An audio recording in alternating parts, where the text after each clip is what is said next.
The Debrief is a production of faculty at the National Security Affairs Department at the U.S. Naval War College. The views presented here are those of the speakers and do not represent the positions of the Department of Defense or any of its components. Welcome to this edition of the Debrief podcast, a production of the National Security Affairs Department at the U.S. Naval War College. I'm your co-host, Professor Nick Gvozdev. With me today is Professor Terence Roehrig, one of the not simply the war colleges, but one of the country's leading experts on developments and events on the Korean Peninsula. And that will be the subject of our discussion today, the Korean Peninsula as a flashpoint not only for Northeast Asia, but really for global security as a whole, and perhaps some of the trends we should be looking at and some of the things we might need to anticipate. As always, the opinions and views expressed in this edition and all editions of the Debrief podcast are the opinions of the host and of guest. They do not reflect any official position of the U.S. Navy, of the War College, or of the Department of Defense. And so with that, Terry, welcome. And why don't you give us a sense of Korea as a challenge today, why it's on the president's agenda as one of his perennial top 10 national security issues, and give us a bit of the lay of the land.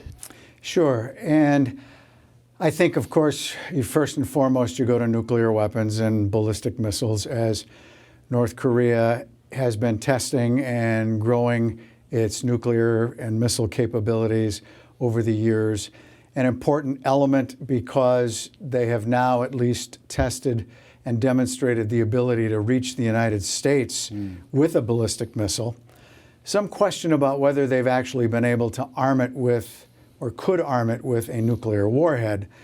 But if not now, they will eventually get to that, but they haven't formally tested that. There have been, a good bit of testy moments, if you will, throughout this, and one of the latest elements is North Korea putting a satellite into orbit, which has gotten them in trouble with UN Security Council resolutions because while states have the right to the use of outer space, the missile also is ballistic missile technology, which is not allowed under previous UN Security Council resolutions. So there is concern about North Korea's satellite program. They have said they are going to put more than one into orbit. Concerning, but there's also another element that it could increase North Korea's ability to actually have accurate intelligence and accurate information, which may be helpful in strategic stability. But we are at a period where the alliance, the U.S.-South Korea alliance, has been revitalized, and a lot of important and interesting elements happening there in way of strengthening the alliance, in the way of buttressing deterrence. But it's going to be a long haul, and this is going to be a delicate, difficult security challenge for South Korea, for the United States, and for the region. I wanted to pick up on your point about launching a satellite to perhaps, for our audience, give a sense of the depth and nature of the North Korean challenge, because obviously being able to put a satellite in orbit indicates you do have at least the capacity for rockets that can hit the United States. Putting a satellite in orbit allows you to not only have that access to information, but it also shows that you can put things into orbit that can be malevolent, and given how much we now depend upon access to space for communications, for intelligence, for a whole host of things, as we've seen in Ukraine with Starlink and satellites being able to provide internet connectivity. This would suggest that North Korea is not just merely a regional problem, but that in fact it can reach out and touch the international system as a whole. Is there a sense of where North Korea is going with all of this? What is it they want? Why would they, and under what conditions might they threaten not just simply their neighbors, but maybe even threaten the U.S. or the interests of the international system? Sure, and that's a really important question and a complex one. On the satellite side, North Korea has been trying for a while, and we're not entirely sure this satellite is actually working.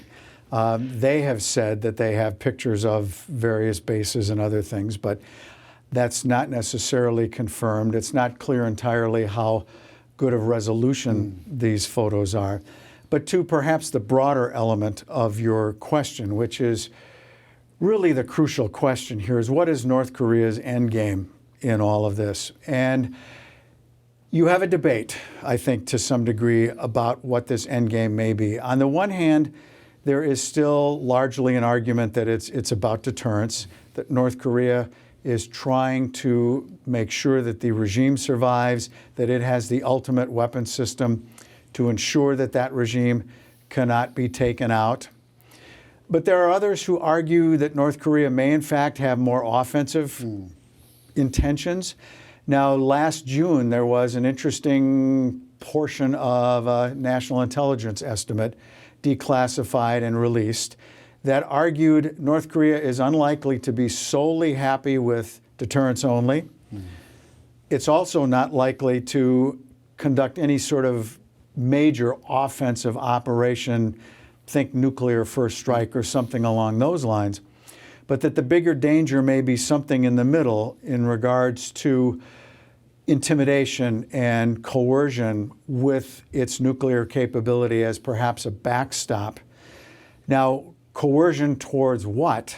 That's the interesting question. You know, certainly the big picture or the big goal could be reunification under North Korea's terms, but I doubt that. I think that's really, while rhetorically both sides talk about the importance of reunification and how it was a tragedy that the peninsula was divided in the first place, North Korea successfully being able to occupy and control the South, I think is too hard, and I think the North Koreans understand that. Might they use nuclear coercion to chip away at some elements of that? In particular, there's a disputed maritime boundary off the western coast that the North Koreans are unhappy with. Might they perhaps use some level of intimidation or coercion to seek to readjust that line? But on the other hand, again, South Korea is no small-scale military. They have a very strong and modern conventional military. That side of the equation is also backed up, of course, by the U.S. alliance. You are also seeing, interestingly, a revitalization of the United Nations Command, where they are being brought into exercises, Canada, the UK, and others. You are seeing much greater collaboration and planning. And then, of course, there's the nuclear umbrella.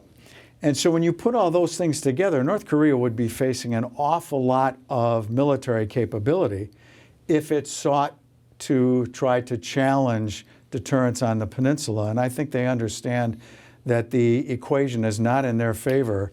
And so I still lean more in the direction of deterrence and maybe small-scale kinds of coercive actions, but big picture, big stuff, I just don't see North Korea thinking that could be successful. Yeah, no, that would be a monumental task, both to successfully occupy the South and then to hold it against both internal resistance and external intervention. But you're talking about the revitalization of South Korea's relationships. And can I ask you to comment on what appears to be very, from my untrained eye, very dramatic steps towards really improving not just the South Korean relationship, the Republic of Korea relationship with the United States, but with Japan? Because traditionally, we've always understood that it's not a trilateral relationship. It was two bilateral, Korea, United States, Japan, United States, and the Japan-Korea wing of that was not particularly developed. What's happening in that? What's happening in the relationships between Tokyo and Seoul? And is this, in fact, a substantive change? Sure. And this is a really interesting story. And it begins with their presidential campaign. Current President Yoon Suk-yeol had campaigned on his intent to improve relations with Japan. He followed through on that, and we have had several bilateral meetings since he came into office on the sidelines of other bigger meetings. And then, of course, the big Camp David meeting as well, which solidified a good bit of this. Not entirely popular with a lot of segments of the Korean population, because there is a feeling that while relations have improved, the fundamental issues of historical memory, some of the legal cases that are involved in that, and they also have an island dispute. None of those things have been formally settled. But that President Yoon has really taken a remarkable political risk. So far it has gone well, at least from the standpoint of bridging relations. And the United States couldn't be more delighted about this. And I think the key below the surface line for the United States at the Camp David meetings was, wow, we have to solidify this and make sure this doesn't just fall apart with a new administration in any of the three countries. And so this was a real effort to try to institutionalize this relationship. I think from a U.S. perspective, certainly, and I think in many respects from a broader security relationship, I think it's a very positive development and driven in many respects by common security concerns regarding North Korea. I think there is still some issue in regards to China, particularly how South Korea views China differently than Japan and the United States does. But I think we have to be careful, and this is a fragile arrangement. And so stay tuned. We'll see how this survives domestic politics in all three countries. Well, can I ask for on one portion of that, because there is definitely interest in all three countries, but certainly in Japan and in the United States, that South Korea could play an important part of the de-risking with China, partial decoupling, recoupling supply chains that bypass China. And you mentioned that South Korea has a more perhaps nuanced relationship with Beijing. Do you see that playing out in the future? Is there a sense, as with India, that South Korea with an alliance with the United States, India with a partnership with the United States, but having equities in the region that don't always align with those of the United States, how the U.S. may or may not successfully navigate that? Sure, and I think this is going to be a fundamental challenge for South Korean foreign policy in the years ahead. This is not something that's going to go away anytime soon. Where it's a really interesting situation where you talk to most South Koreans, and the United States relationship, the alliance, central core to South Korean security. However, the economic opportunities, the economic relationships with China are still very important. And you see, going back to the THAAD episode, where the Chinese government and other actors in China punish the South Korean economy. There is currently an important urea that is used for different manufacturing purposes, and China is a major source of that for South Korea. China is currently restricting access to that, and there's a great deal of concern.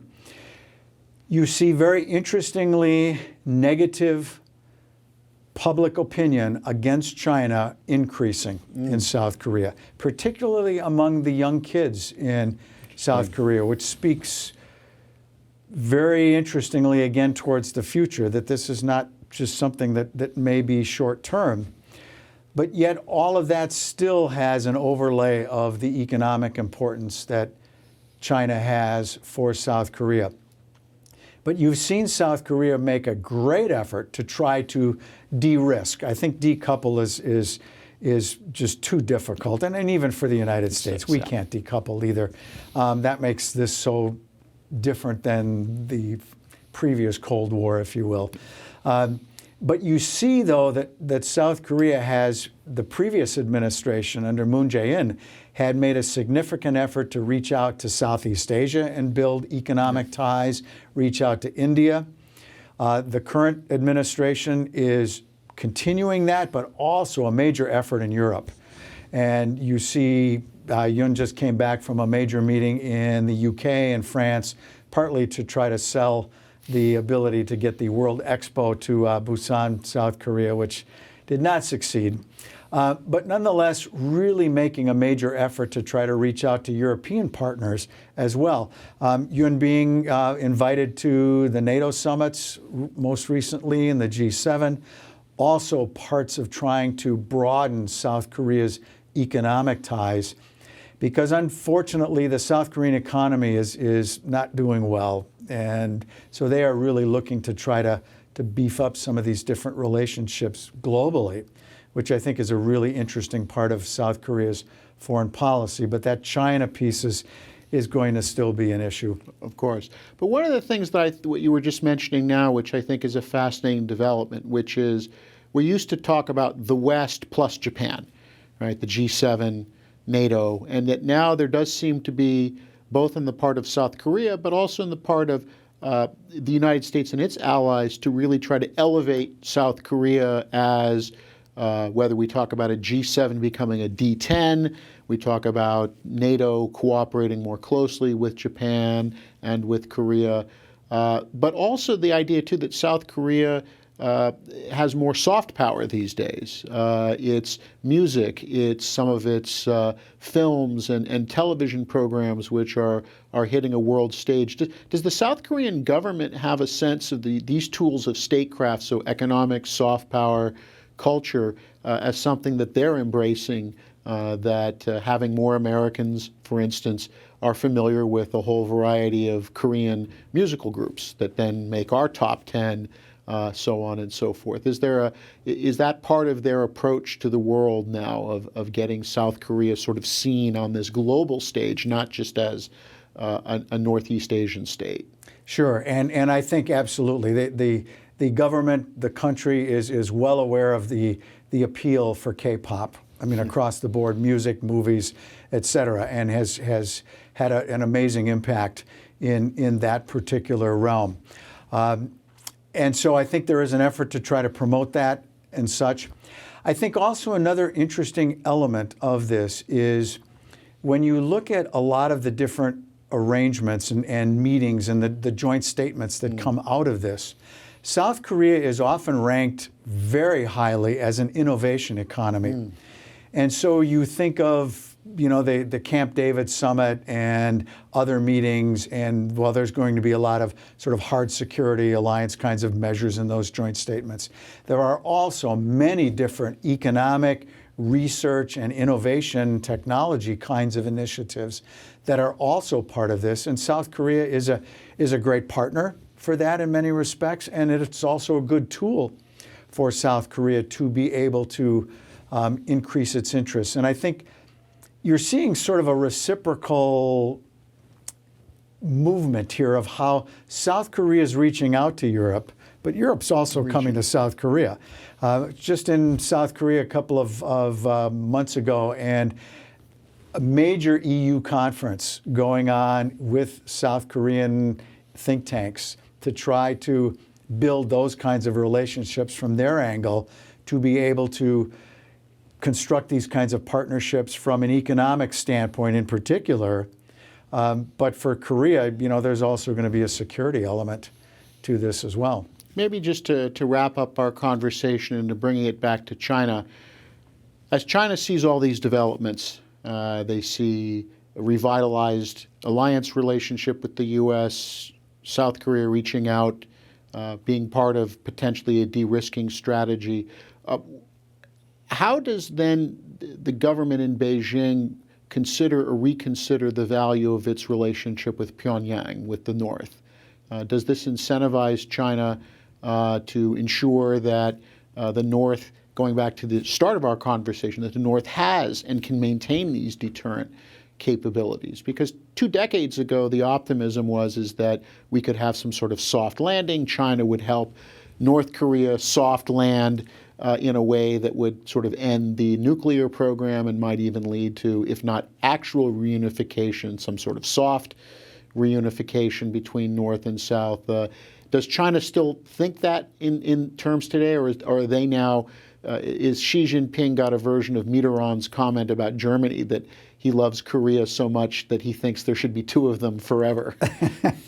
Well, I think clearly it is in China's interest to keep the Korean Peninsula divided. And I think when you think about the many different studies and predictions about the collapse of North Korea, and somehow the problem goes away and we don't have to worry about it, that is still fantasy in many respects. I mean, could North Korea collapse? Sure. But I think China still has a major interest in trying to keep the Korean Peninsula divided.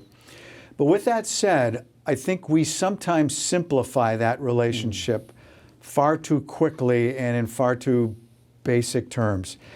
There is a good degree of mistrust on both sides, that the Chinese aren't always fully assured that the North Koreans have their best interests at heart and stir up the security environment in ways that aren't necessarily to their interest.